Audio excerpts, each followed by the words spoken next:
তখন তার ঠিকানা হয়ে যায় কবর। কিন্তু বন্ধু কেমন করে বুঝাইলে বুঝবা গো, তোমার বর্জকি জীবনে এমন এক ভয়ানক পরিণতি হবে।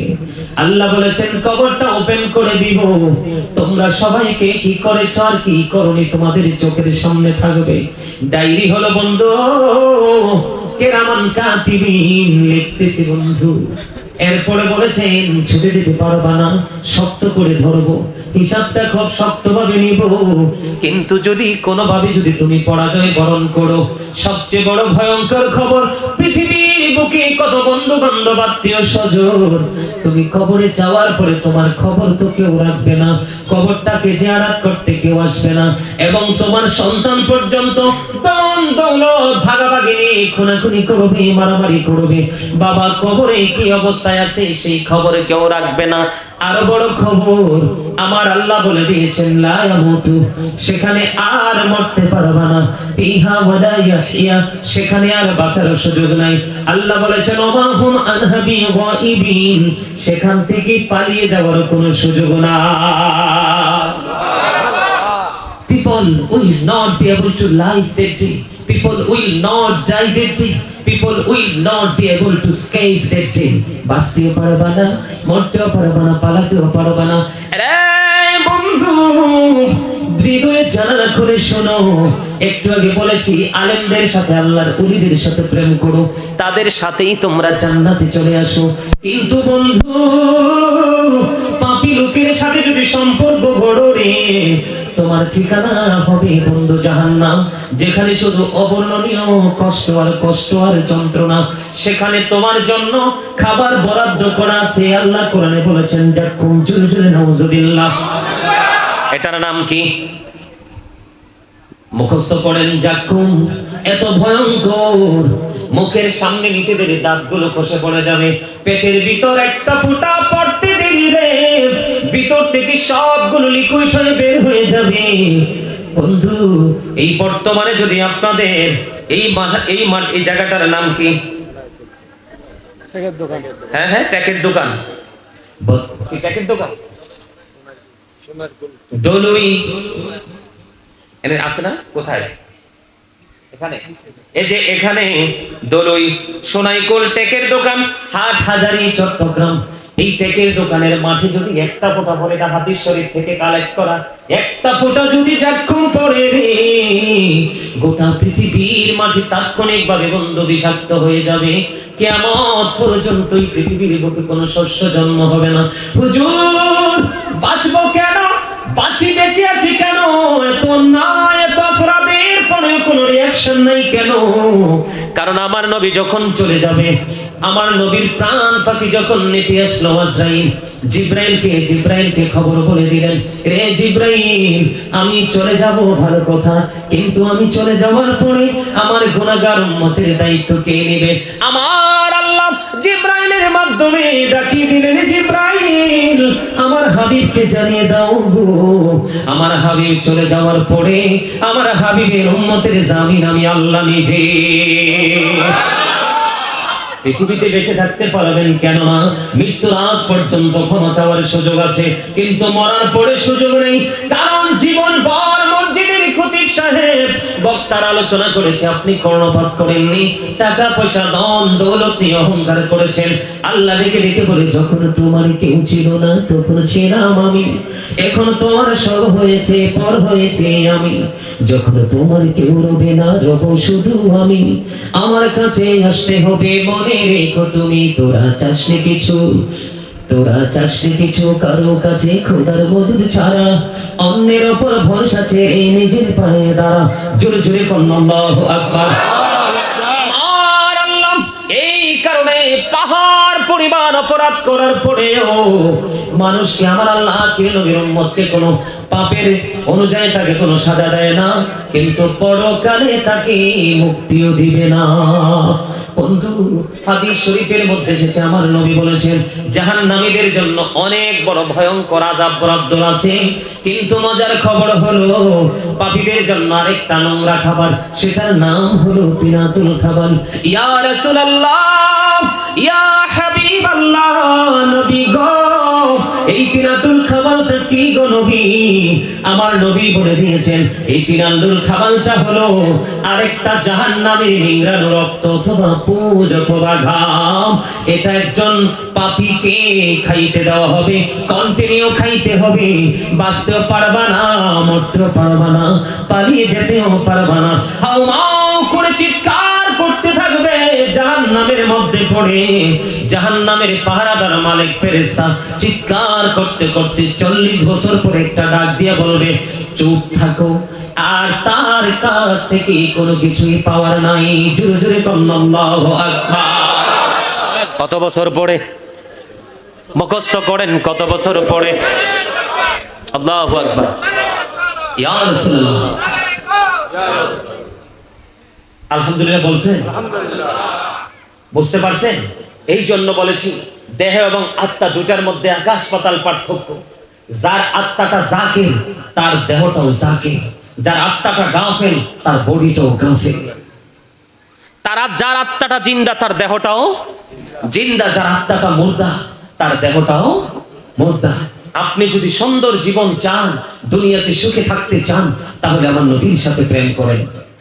আমার নবীর সাথে যখন প্রেম করবেন তাহলে অটোমেটিক্যালি আপনার জন্য দুনিয়াতে নিয়ামত, পরকালেও নিয়ামত বরাদ্দ করে দিয়েছে। তা আমার কথা নয়, আল্লাহ রাব্বুল আলামিন বলেছেন আল্লাযীনা আমানু, যারা ঈমান এনেছে, ওয়া কানু ইয়াত্তাকুন, এবং তাকওয়া অবলম্বন করেছে, লাহুমুল বুশরা, তাদের জন্য সুসংবাদ, ফিল হায়াতিদ দুনিয়া, দুনিয়ার জীবনে, ও ফিল আখিরা, এবং পরকালের জীবনে। সুরসুরে কন্না সুবহানাল্লাহ। আরেকটু মহব্বতে পড়ুন না সুবহানাল্লাহ। নবীর সাথে প্রেম যদি করতে পারেন তাহলেই জীবন হবে ধন্য। নবীর কাছ থেকে যত দূরে থাকবেন ততই ক্ষয়ে যাবেন আপনি নগণ্য। ঠিক কিনা? নবীর সাথে প্রেমের দরকার আছে না নাই? আরো জোরে বলেন, নবীর সাথে প্রেমের দরকার আছে না নাই? নবীর সাথে প্রেম করবেন কি স্বার্থের জন্য? কি নবীর প্রেম ছেড়ে দিবেন? কেউ বিরিয়ানি দিলে, কাপড় দিলে, একটু সুবিধা দিলে ছাড়বেন? নবীর প্রেম ছাড়া যাবে না। নবীর সাথে গভীর প্রেমের বন্ধনে নিমজ্জিত হতে হবে, আবদ্ধ হতে হবে, তাহলেই বন্ধু জীবন হয়ে যাবে ধন্য। এই যে পবিত্র ঈদে মিলাদুন নবী সাল্লাল্লাহু আলাইহি ওয়াসাল্লাম উদযাপন উপলক্ষে আজকে সুন্নি মহাসম্মেলন, আশেক মাশেকদের মিলন মেলা বন্ধু সাজানো হয়েছে। এটাতে বন্ধু যারা টাকা দিয়েছেন, পয়সা দিয়েছেন, বুদ্ধি দিয়েছেন, শ্রম দিয়েছেন, সার্বিক সহযোগিতা দিয়েছেন, আপনাদের তাদের সবার জন্য নিয়ামত 100% বরাদ্দ। জোরে জোরে কন্যা ঠিক কিনা? আল্লাহ রাব্বুল আলামিন সূরা ইউনূসের 58 নম্বর আয়াতে আল্লাহ রাব্বুল আলামিন স্পষ্ট করে বলে দিয়েছেন, কুল বিফাদলিল্লাহি ওয়া বিরাহমাতিহি ফাবিযালিকা ফালইফরাহু হুয়া খায়রুম মিম্মা ইয়াজমাউন। আল্লাহু আকবার। আল্লাহ রাব্বুল আলামিন আল্লাহর প্রিয় হাবিবকে ডেকে ডেকে বললেন, কুল, হাবিব আপনি জানিয়ে দেন। কি জানিয়ে দিতে বলেছে সেটা জানেননি? হাবিব আপনি জানিয়ে দেন, আমি আমার বান্দাদের কাছে, আমি আমার বান্দার কাছে আমার ফজল পাঠিয়েছি, নিয়ামত পাঠিয়েছি, রহমত পাঠিয়েছি। এই নিয়ামত পেয়ে তারা যেন আনন্দিত হয়। আল্লাহ বলেছেন ফালিয়াফরাহু, তোমরা আনন্দ উৎসব করো। বলে হুজুর আনন্দ উৎসব করলে লাভটা কি হবে গো? আমার আল্লাহ জানিয়ে দিয়েছেন হুয়া খায়রুম মিম্মা ইয়াজমাউন। আমার আল্লাহু আকবার বলেন না কিল্লাই? আরে আরো জোরে। চট্টগ্রামের মানুষের থেকে এই দুর্বল মার্কা আল্লাহু আকবার আমি চাই না। কারণ আমার জীবনে প্রতি বছর যত প্রোগ্রাম করি সবচেয়ে বেশি প্রোগ্রাম করি আমি চট্টগ্রামে। কারণ এটা আমার অত্যন্ত ভালো লাগে এবং ভালোবাসার জায়গা। কারণ আমি বলি চট্টগ্রাম শহর হচ্ছে প্রেমের শহর, সুন্নিয়তের শহর। বাংলাদেশের রাজধানী হলো ঢাকা, আর সুন্নিয়তের রাজধানী চট্টগ্রাম। আপনারা তো অনেক আরামে আছেন, আপনারাও আরামে আছেন, আপনাদের ইমামরাও আরামে আছে, কিন্তু আমরা আরামে নাই। আমরা অনেক দুঃখ যন্ত্রণা নিয়ে আছি, ঠিক নি ভাই? আমাদের খুব খারাপ জায়গায় আমরা আছি, তারপরও শুকরিয়া প্রতিকূল অবস্থায় যে আমরা টিকে আছি, ঠিক কিনা বলেন? আরো জোরে। আল্লাহ কি বলেছেন? এখন আমাদের নবী আমাদের জন্য রহমত কিনা? এই জন্য সূরা আম্বিয়া থেকে 106 নম্বর আয়াতটা তেলাওয়াত করলাম। আমার আল্লাহ বলেছেন ওমা আরসালনাকা ইল্লা রাহমাতাল লিল আলামিন। অস্বীকার করার কোনো সুযোগ আসেনি। আরো জোরে বলেন না, সুযোগ আসেনি।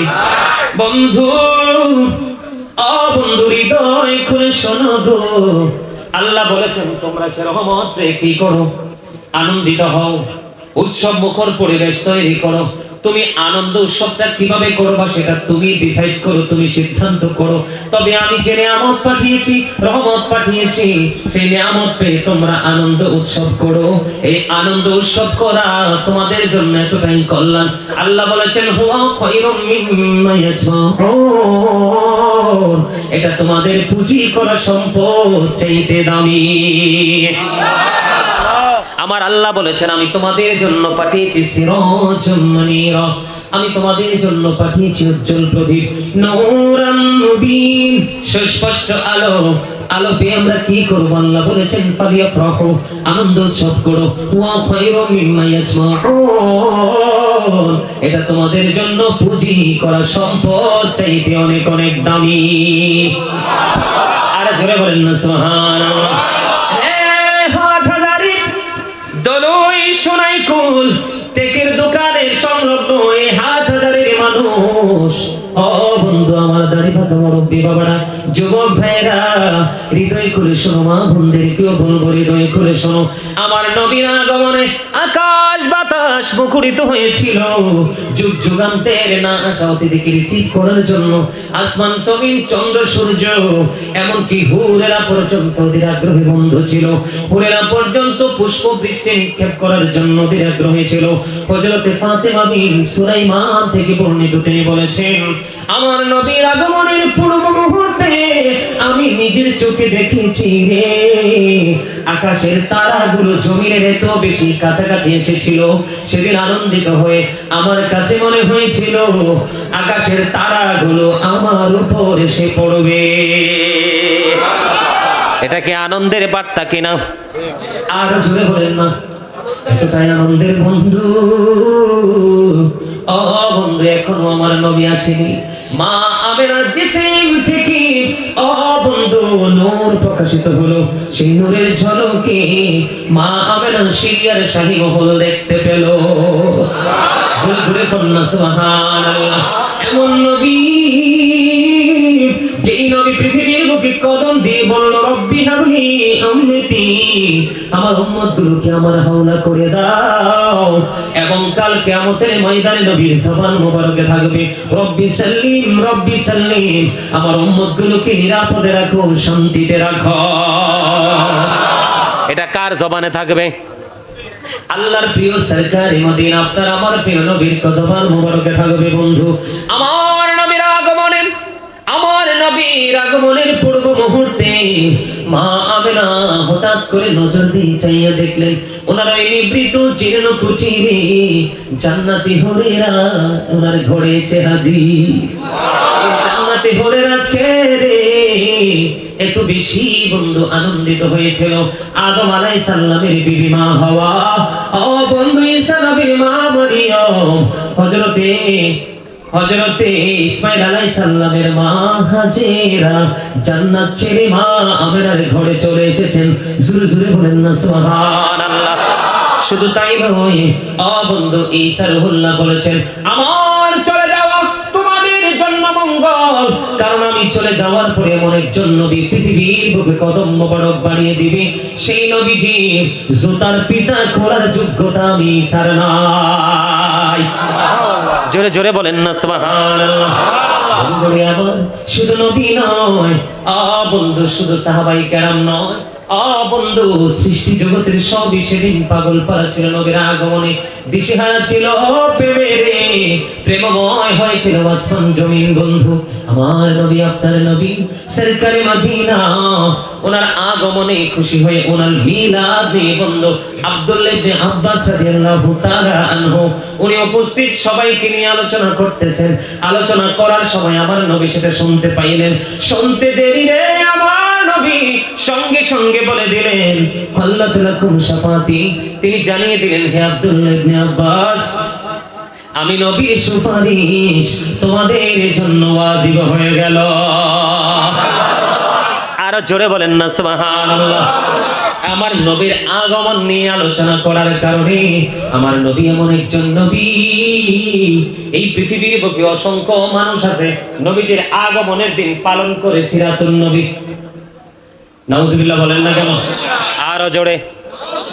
সিরাতুন নবী পালন করে, আছে না নাই? আরো জোরে বলেন, আরো জোরে। কোন মানুষের কি চরিত্র দিবস আছে? আচ্ছা, যদি আমার মন চায় আপনি তার আদর্শ দিবস পালন করলেন, আমি মানলাম, কিন্তু আগে কি তার আদর্শ না, আগে তার আগমন? কথা বলে না। আগে কি আপনার আশা নাকি কর্ম? আগে আপনার আমার আশা, তুমি তোমার ক্ষেত্রে তুমি পালন করো জন্মদিন, ঠিক কিনা? আর নবীর ক্ষেত্রে কি পালন করছো একটা বার কি চিন্তা করো, ঠিক কিনা বলেন? এগুলো একটু বোঝার বিষয়। অনেকেই নবীর মিলাদকে মানতে চায় না, বেদাত বলে। যারা বলে নবীর আগমন নবীর মিলাদ বেদাত, তারা মিলাদ শব্দের অর্থ কি সেটাই জানে না, ঠিক কিনা বলেন? আর ঈদ নবীর আগমনের খুশিকে বেদাত বলে বন্ধু। আনন্দ কাকে বলে কত প্রকার সেটাও তারা জানে না। তারা মনে করে নবী তাদের মতো একজন মানুষ, কিন্তু তারা জানে না আমার নবী আজ থেকে বন্ধু প্রায় 1500 বছরের কাছাকাছি হয়ে গেছে বন্ধু। 1400 বছর আগে আমার নবী বলেছেন, ক্বালা আইয়ুকুম মিসলি, তোমরা কে আছো আমার মতো? আজ পর্যন্ত কেউ বন্ধু হাত তুলতে পারে না, ঠিক কিনা বলেন? আরো জোরে। কেউ কি হাত তুলতে পারছে? কেউ কি বলতে পারছে? কেউ নবীকে বলতে পারেনি যে আমি নবীর মতো। তাহলে নবী কেমন বেনজির, নবী বেমিসাল বলবো? আরো জোরে বলেন। বন্ধু, হযরতে হাসান বিন আতিয়া রাদিয়াল্লাহু তাআলা তিনি বর্ণনা করলেন, তিনি বললেন, বন্ধু, তিনি বর্ণনা করলেন আমার নবীজি পৃথিবীর বুকে কদম দিয়ে বের হয়েছে। কি দিয়ে? দুইটা কদম। আপনার আমার আগে আছে মায়ের উদর থেকে মাথা। আমার নবীজির দুইটা কদম মোবারক পৃথিবীর বুকে কদম মোবারক বানিয়ে দিল। তিনি বলেছেন আমার নবীজি মাথা মোবারক নিচের দিকে ছিল না, মাথা মোবারক উপরের দিকে, দুই হাত দোয়ারত অবস্থায় পৃথিবীর বুকে কদমটা দিয়েছে। আর জোরে বলেন না সুবহানাল্লাহ। হযরত সুফিয়া রাদিয়াল্লাহু তাআলা আনহা তিনি বললেন, আমার নবীজি এই পৃথিবীর বুকে যখন কদমটা বাড়িয়ে দিল, আমি তাকে দেখতে যাইতেছিলাম। আমেনার উদর থেকে পৃথিবীর বুকে ছেলে আসলো না মেয়ে আসলো, আমি দেখতে যাইলাম। নবীজির যাওয়া, নবীজির কাছাকাছি যাওয়ার আগে আমি চাইয়া দেখলাম কুদরতি একটা নূরের চাদর আসমানের দিক থেকে জমিনের দিকে নেমে আসতেছে। আমি নবীজির কাছাকাছি যাওয়ার আগে আগে আমি দেখতে পাইলাম ওই নূরের চাদরখানা নবীজির এই বুক মোবারক থেকে পুরো নিচের অংশটা ঢেকে দিয়েছে। পৃথিবীর কেউ নবীজির লজ্জাস্থান মোবারক দেখতে পায় না। জোরে জোরে কন্যা সুবহানাল্লাহ। যারা বলবে আমার নবী আপনার নবী তাদের মতো, তাদেরকে একটা বার প্রশ্ন করবেন, আমার নবীজি পৃথিবীর বুকে আসার পরে যদি তোমার মতো হয়ে থাকে, তাকে শুধু প্রশ্ন করবেন আমার নবীজির নাভি মোবারকটা কোন খলিফা কেটেছিল, শুধু এই দলিলটা দাও, আমি তোমার দলে সরাসরি ঘোষণা দিয়ে যুক্ত হব। আল্লাহি, আল্লাহর কসম করে বলছি বন্ধু, আমার নবী খাতনা করা অবস্থায় পৃথিবীর বুকে কদম দিয়েছে। আমার নবীজি নাভি কাটা অবস্থায় পৃথিবীর বুকে কদম মোবারক বাড়িয়ে দিয়েছে। জোরে জোরে সুবহানাল্লাহ। আরো জোরে বলেন না সুবহানাল্লাহ। সেই নবীর আগমনে আল্লাহ বলেছেন ফালিয়াফরাহু, তোমরা আনন্দ উৎসব করো। এটা তোমার ধন সম্পদ টাকা পয়সা বাড়ি গাড়ি পিতামাতার কাছে সন্তানের চাইতে দামি আর তো কিছু নয়। ওই সন্তান চাইতে দামি হলো ওই নবীর আগমনে তুমি খুশি হওয়া। কারণ আলালা ঈমান আল ঈমান না মুহাব্বাতালা, নবীর প্রেম নাই তো ঈমান নাই, ঠিক কিনা বলেন? নবীকে ভালোবাসা ফরজ। চুল পরিমাণ যদি অংশ থাকে, আপনাদেরকে আজকে আমি আরেকটা তথ্য দেই, আপনি যদি ডাইরেক্ট আল্লাহকে মানেন আপনি কোনোদিন ইমানদার হতে পারবেন না। আপনি আগে আমার নবীর রিসালাতকে মানতে হবে। রিসালাতকে মানার মধ্য দিয়ে যদি আপনি আল্লাহকে মানতে পারেন, তাহলে আপনি হবেন সচ্চা ইমানদার, ঠিক কিনা বলেন? আল্লাহু আকবার।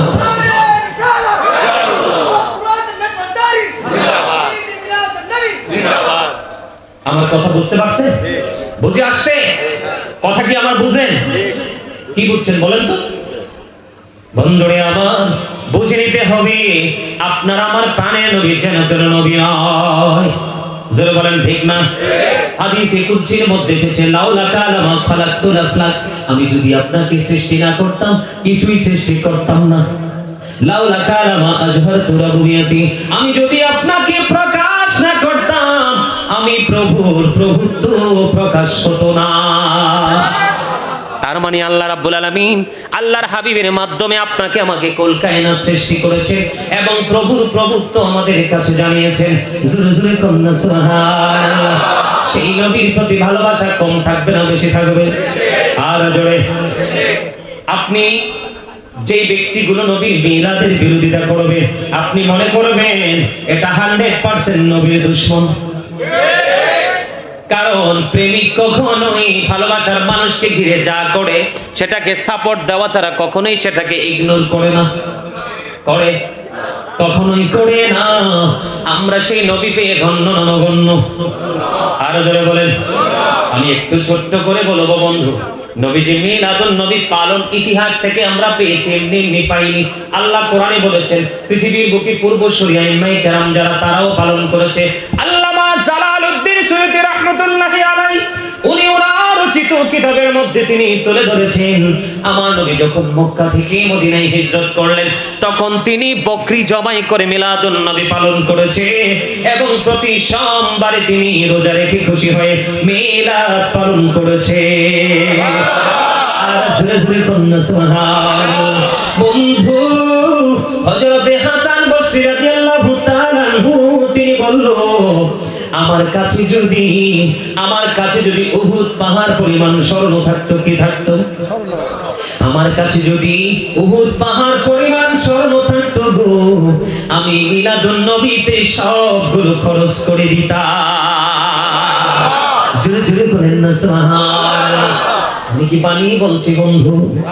600 হিজরির শেষের দিকে আরবানের বাদশা মালিক মুজাফফর তিনি জৌরসপূর্ণভাবে প্রতি বছর এই মিলাদুন নবী পালন করতেন। তৎকালীন সময়ে অনেক বড় বুজুর্গ আল্লাহ ওয়ালা পরেজগার একজন বুজুর্গ হক্কানি আলেম আল্লাহর ওলি ছিলেন। তার নাম হলো বন্ধু আবুল খাত্তাব ওমর ইবনে দহিয়া। ওনার নাম হলো আবুল খাত্তাব ওমর ইবনে দহিয়া। উনি তৎকালীন সময়ে ওই আরবানের বাদশা মালিক মুজাফফরের নবীর প্রেমে দেখে মিলাদ দেখে তিনি 12 খণ্ড মিলাদুন নবীর কিতাব লিখেছিলেন। জোরে জোরে বলেন না সুবহানাল্লাহ।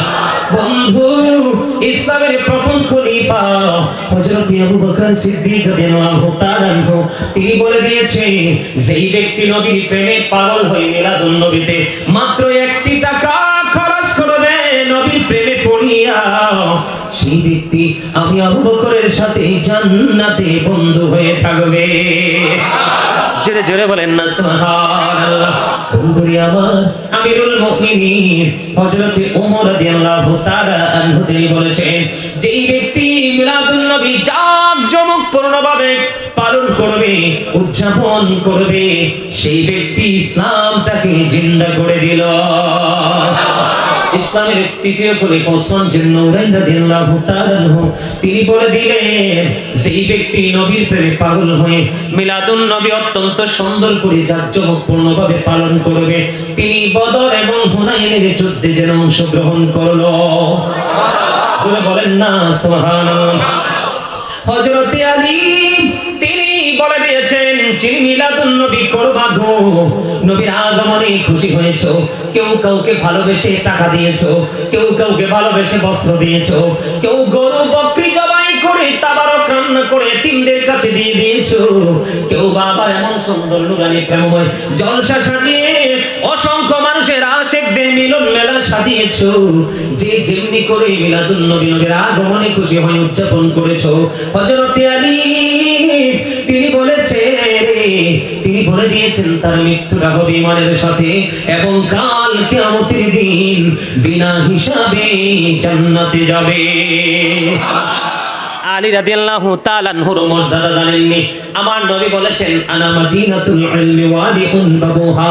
আমার নবী বলেছেন I am a city of education, the gate of that city is Ali. আমার নবী বলেছেন আমি হলাম শিক্ষার শহর, আর সেই শহরের দরজা হলো আমার আলী। আর জোরে বলেন না সুবহানাল্লাহ। তাহলে মিলাদুন নবী করা বৈধ না অবৈধ? আপনার ছেলে যে জন্মদিন পালন করেন কোন দলিল খোঁজেন না, ঠিক কিনা? মেয়ের জামাই, নতুন মেয়ে বিয়ে দিয়েছেন, জামাই আসলে ঢাক ঢোল পিটিয়ে আনন্দ সব করেন, দলিল খোঁজেন না, ঠিক কিনা বলেন? আপনার পছন্দের লোকের জন্মদিন পালন করেন, দলিল খোঁজেন না। শুধু আমার নবীর ক্ষেত্রে দলিল খোঁজেন, প্রেমিক কোনোদিন দলিল খোঁজে না, কারণ প্রেমের কোনোদিনও দলিল হয় না, ঠিক কিনা বলেন? আমার নবীর ক্ষেত্রে যারা দলিল খোঁজে 100% নবীর দুশমন। আর জোরে বলেন, তার যত বড় দাড়ি থাকুক, যত বড় জুব্বা থাকুক, যত বড় বুজুর্গি দেখাক না কেন, আমার নবী বলেছেন ও ইয়াকুম ও ইয়াহুম, stay away from them, keep them away. তোমরা তাদের থেকে দূরে থাকো এবং তাদেরকেও তোমাদের থেকে দূরে রাখো, কারণ তাদের সাথে মিশলেই তোমরা পথভ্রষ্ট হবে, ফিতনায় পড়বে। ও ইয়াকুম ও ইয়াহুম লা ইউদিল্লুনাকুম ওয়ালা ইফতিনুনাকুম। তাদের সাথে মিশলেই তোমরা পথভ্রষ্ট হবে, ফিতনায় পড়বে। তারা যেন তোমাদেরকে পথভ্রষ্ট করতে না পারে, ফিতনায় ফেলতে না পারে, এই জন্য তোমরা তাদের থেকে দূরে থাকো, তাদেরকেও তোমাদের থেকে দূরে রাখো। আর জোরে বলেন ঠিক না ঠিক? এই ইমাম সাহেব যারা নবীর মিলাদের বিরোধিতা করে, আচ্ছা মিলাদ শব্দের অর্থ কি? জন্ম। কিও আপনারা কানে কানে কি কোন? আমারে কিছু বলবেন? আমি কিন্তু এটা পছন্দ করি না, একদমই বলছি। আপনারা হাজার হাজার ভিডিও আছে দেখবেন, আমি কিন্তু কানে কানে কথা বলা, আমার সাথে সরাসরি বলবেন, আমি প্রস্তুত, আই এম রেডি, ঠিক কিনা বলেন? আপনারা আমার দিকে মন দিবেন, আর ভালো না লাগলে বাইরে যাবেন, বিরিয়ানির সময় আবার আসবেন, কোনো আপত্তি নেই। কথা বলেন না কেন? আমার কথাগুলো স্ট্রেট ফরওয়ার্ড, সত্য কথা। কারণ আল্লাহ বলেছেন আকুলু কাওলান সাদীদা, সে দা রাইট থিং, সত্য কথা বলো, সঠিক কথা বলো। কারণ হি ওয়াজ ভেরি ট্রুথফুল, আমার নবী ছিলেন শ্রেষ্ঠ সত্যবাদী। আল্লাহ রাব্বুল আলামিনের কথা যেমনি সত্য, আমার নবীর কথাও তেমনি সত্য। যে সন্দেহ করবে 100% তে বেঈমান, ঈমান নেই। আর জোরে বলে আলা হযরত কি কম বুঝছেন? শাহ আহমদ রেজা খান ফাজাইলে বেরলভী রাহমাতুল্লাহ আলাইহি, উনি কি কম বুঝতেন? উনি কি কিতাব বুঝতেন না? আমরা কি ওনাদের চাইতে পণ্ডিত? আমরা পূর্বসূরি আইম্মায়ে কেরাম ওনাদের চাইতে পণ্ডিত? হাসান বসরির চাইতে বড় পণ্ডিত? আল্লামা জালালউদ্দিন সুয়ুতির চাইতে বড় পণ্ডিত? আবু বকরের চাইতে বড় পণ্ডিত? আমরা কি ওমরের চাইতে বড় পণ্ডিত? হযরত উসমান রাদিয়াল্লাহু তাআলার চাইতে বড় পণ্ডিত? আমরা কি হযরত আলীর চাইতে বড় পণ্ডিত? আমরা কি হযরত মারুফি কারকির চাইতে পণ্ডিত? নাও, আমরা কখনোই বিবেক বিবেচনার দিক দিয়ে কখনো তাদের চাইতে আমরা পণ্ডিত নই। আমাদের বরঞ্চ আমাদের বিবেকে পছন্দ রয়েছে, আমাদের শিক্ষা এলেন খুব সীমিত, এই কারণে আমরা নবী চিনতে ভুল করি, ঠিক কিনা বলেন? আর জোরে বলেন। আলা হযরত কি বুঝতো না? আলা হযরত কি বলেছেন? খোলিকি কুল্লি পিকো মালিকি কুল বানা দিয়া, दोनों जहां है आपके कब्जा इख्तियार में। जुरे जुरे कन्ना मारहाबा অঙ্গরে আমার এ দলুই সোনাই কোল টেকের দোকান সংলগ্ন হাটহাজারের মানুষ আমার নবী সম্পর্কে আলা হযরত বলেছেন আল্লাহ রাব্বুল আলামিন কুল কায়নাতের মালিক, মালিকি কুল বানা দিয়া, মালিকানা তুলে দিয়েছেন আপনার আমার প্রাণের নবীর হাত মোবারকে। দোনো জাহাঁ হ্যায় আপনি কবজা ইখতিয়ার মে, দোনো জাহান আমার নবীর ইচ্ছার উপরে ছেড়ে দিয়েছেন আমার আল্লাহ। আমার নবী যার পক্ষে থাকবে তার নসিবে মিলবে নিয়ামত, আর আমার নবী যার পক্ষে থাকবে না তার নসিবে জুটবে কিয়ামত। আরো জোরে বলেন ঠিক না বেশি? আরো জোরে আওয়াজ দিয়ে কথা বলবেন না আপনারা? জোর কাল্লাই রাখছেন, আরে গায়ের জোর কাল্লাই রাখছেন। আজকে বললে কালকে দুদিন পৃথিবী মনে রাখবে না। ওই যে বলেছিলাম মনে আসেনি? তোরা চাষে কিছু কারো কাছে খোদার মদত ছাড়া, অন্যের উপর ভরসা ছেড়ে নিজের পায়ে দাঁড়া। আপনি মরে গেলে আপনার আপনজন আপনার জন্য দান করবে, আপনার আপনজন আপনার জন্য সাদাকা করবে, আপনার আপনজন আপনার জন্য হাতিয়া পাঠাবে, আপনার জন্য কোরআন খানি করবে। নো ইম্পসিবল, কারণ আপনারা মুরব্বীদের অন্তর এখনো ভালোবাসায় ভরা। বর্তমান প্রজন্মের যুবক যুবতী তাদের অন্তর হিংসা, নোংরামি আর আত্মগরিমায় ভরা। আমার আমার কথায় একমত হন বা না হন, স্ট্রেট ফরওয়ার্ড কথা, বিশ্বাস করেন বা না করেন, এখানে গবেষণার দরকার নাই। শুধু এই জায়গাটা নিয়ে গবেষণা করবেন। মুরব্বীরা আমাদের মতো বাচ্চাদেরকে দেখলে এখনো সালাম দেয়, আর এখনকার এটার জন্য ব্যর্থ প্রত্যেকটা পিতামাতা। কি আপনারা আমার কথায় রাগ হন বা খুশি হন, এটার জন্য প্রত্যেকটা পিতামাতা ব্যর্থ। বন্ধু ইংলিশ দার্শনিক তিনি অত্যন্ত চমৎকার ভাবে বলেছেন, every parent should take care of their children very carefully. প্রত্যেকটা পিতামাতার উচিত তাদের সন্তানের দায়িত্ব যত্ন সহকারে পালন করা। সন্তানের দায়িত্ব পালন করার মধ্যে অন্যতম একটা জায়গা হলো, আমার নবী বলেছেন, বলবো আরো জোরে বলেন, বলবো, আদিবু আওলাদাকুম আলা সালাতি খিসালিন হুব্বি নবীকুম ওয়া হুব্বি আহলি বাইতিহি ওয়া আলা কিরাতিল কুরআন। আমার নবী প্রত্যেকটা পিতামাতাকে দায়িত্ব দিয়েছে, তোমরা তোমাদের সন্তানদেরকে তিনটি বিষয় শিক্ষা দাও। হুব্বি নবীকুম, teach the love of the prophet, নবীর প্রেম শেখাও। ওয়া হুব্বি আহলি বাইতিহি, নবীর ভালোবাসা শেখাও, নবীর পরিবারের ভালোবাসা শেখাও। টিচ ফ্যামিলি লাভ। আল্লাহ রাসূল বলেছেন ওয়া আলা কিরাতিল কুরআন, learn to recite the holy Quran. তোমরা তোমাদের সন্তানদেরকে কোরআন তেলাওয়াত শেখাও। আজকে কয়টা পিতামাতা হাত তুলতে পারবেন যে আপনি আপনার সন্তানকে নবীর প্রেমের ট্রেনিং দিয়েছেন অ্যান্ড্রয়েড সেট দিয়ে অসভ্যতার ট্রেনিং? ঠিক কি না বলেন? আপনার ছেলে, আপনি ইমাম সাহেবকে দেখে সালাম দেন, আর আপনার ছেলে শুক্রবারে গতকালকে হয়েছে তার আউসগরের ময়লাগুলো পাওয়া যাবে, ওই আমরা গ্রামের আঞ্চলিক ভাষায় মুরব্বীরা বলে যে তোর আউসগরের কাপড় পাবো আমি বন জঙ্গলে গেলে।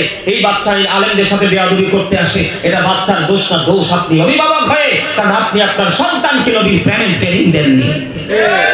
কথা বলেন না কেন? আপনি প্রেমের ট্রেনিং দিতে পারেন না, মসজিদের ইমাম সাহেবের সাথে যোগাযোগ তো করেন না। হুজুর আমার তো একটা ছেলে হয়েছে, মেয়ে হয়েছে, তাকে কি ট্রেনিং দিব, কি টিচিং দিব, আপনি সেটা করেন না। আপনি নিজে ভাব দেখে বসে থাকেন, কারণ নবীর প্রেমের মধ্যে সব আদর্শ আছে, নবীর শত্রুতার মধ্যে সকল নোংরামি আছে। নবীকে ভালোবাসা ফরজ, নবীর পরিবারকেও ভালোবাসা। কেমনে ভালোবাসতে হবে নবীকে জানেন? বলবো, আরো জোরে বলেন, বলবো। বন্ধুরে আমার, একটুখানি নবীর ভালোবাসা নিয়ে আলোচনা করব। বন্ধু হৃদয় করে শোনেন। সবাই জানে রে আমার প্রাণের নবীজি উহুদের ময়দানে দান্দান মোবারক শাহাদাত বরণ করেছি। নবীজির দান্দান মোবারক যখন শহীদ হলো গো, নবীজির লৌহ মোবারক বের হয়ে আসলো। নবীজির রক্ত মোবারক বের হইতে দেখিয়া মালিক বিন সিনান সহ্য করতে পারলো না, দৌড়ে চলে গেল প্রাণের নবীর কাছে। আমার নবীর কাছে গিয়ে বন্ধু নবীজির রক্ত মোবারক চষতে শুরু করলেন। এবার আমার নবী ডেকে ডেকে বলে, রে মালিক বিন সিনান, রক্ত তুমি বক্ষণ করো না, রক্তগুলো জমিনে পড়ে দাও। এবার মালিক বিন সিনান একটা ডাক দিয়ে বললেন, ইয়া রাসূলুল্লাহ, ইয়া হাবিবাল্লাহ, নবী গো, ও প্রাণের নবী, আমি আমার আল্লাহর ইজ্জতের কসম করে বলছি গো নবী, আপনার একটা ফোঁটা রক্ত আমি উহুদের জমিনে পড়তে দিব না গো নবী। ইয়া রাসূলুল্লাহ, ইয়া হাবিবাল্লাহ, নবী গো, যতক্ষণ পর্যন্ত আপনার রক্ত মোবারক বের হতে থাকবে গো নবী, আমি ততক্ষণ পর্যন্ত আপনার রক্ত মোবারক আমি সুস্থে থাকবো। একটা ফোঁটা রক্ত আমি উহুদের জমিনে পড়তে দিব না। রে হাটহাজারের মানুষ, কেমন করে বলবো যুবক, আমার ভাই বাবারা, আমার মা বোনদেরকে বলছি গো, হৃদয় জানালা খুলে সবাই শোনো। তিনি কথা বলতে দেরি, রক্ত মোবারক চুষতে দেরি করলেন না। চুষতে চুষতে চুষতে চুষতে শেষ রক্তের ফোঁটা মোবারক যখন চুষা শেষ হয়ে গেল, আমার নবী গোটা পৃথিবীর উম্মতগুলোকে জানিয়ে দিল, তোমরা দুনিয়ায় যদি কোনো জান্নাতি মানুষ দেখতে চাও তাহলে এই মালিক বিন সিনানকে দেখে নাও। জোরে জোরে বলেন।